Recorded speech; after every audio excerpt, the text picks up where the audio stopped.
രണ്ടു മൂന്ന് ദിവസമായിട്ട് നല്ല എന്നെ കുറിച്ച് നല്ല എനിക്ക് ഭയങ്കര രസമുണ്ട്. രാവിലെ ആകുമ്പോൾ നല്ല വാർത്തകളാണ്.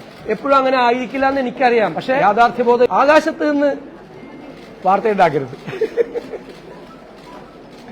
വാർത്തയുണ്ടാക്കി കഴിഞ്ഞാൽ ഞാൻ പിന്നെ അതിനെന്തിനാ മറുപടി പറയണം?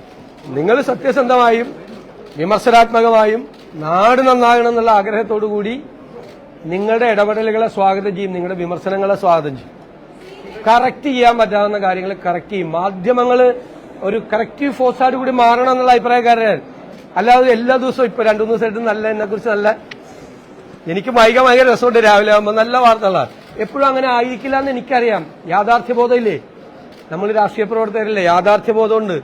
വിമർശനങ്ങൾ വരും, അപ്രിയങ്ങളായ ചില തീരുമാനങ്ങൾ എടുക്കേണ്ടി വരും, അല്ലേ?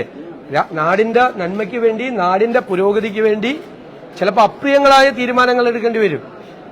അപ്പോൾ അതൊക്കെ നമുക്ക് ഗംഭീരാക്കാം. അത് നിങ്ങളെല്ലാവരും സഹകരിക്കണം. നിങ്ങൾ ആലോചിക്കണം, ഒരു പുതുയുഗ കേരളത്തിന് തുടക്കമിടാൻ വേണ്ടിയിട്ടാണ് UDF വരുന്നത്. അത് ഞങ്ങളുടെ മാത്രം ഉത്തരവാദിത്വമല്ല, നിങ്ങളുടെ കൂടി ഉത്തരവാദിത്വമാണ്, മാധ്യമങ്ങളുടെ കൂടെ ഉത്തരവാദിത്വമാണ്.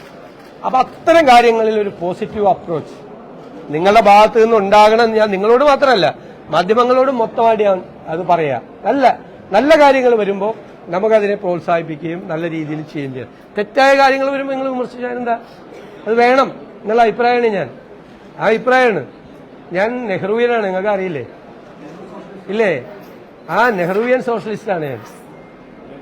കാർട്ടൂണിസ്റ്റ് ശങ്കർ അദ്ദേഹത്തെക്കുറിച്ച് കാർട്ടൂൺ വരയ്ക്കാതെ വിമർശിച്ച് കാർട്ടൂൺ വരയ്ക്കാത്തതിന് പരിഭവം പറഞ്ഞ ആളാണ്. അദ്ദേഹത്തെ ഇഷ്ടപ്പെടുന്ന ഒരാളാണ് ഞാൻ.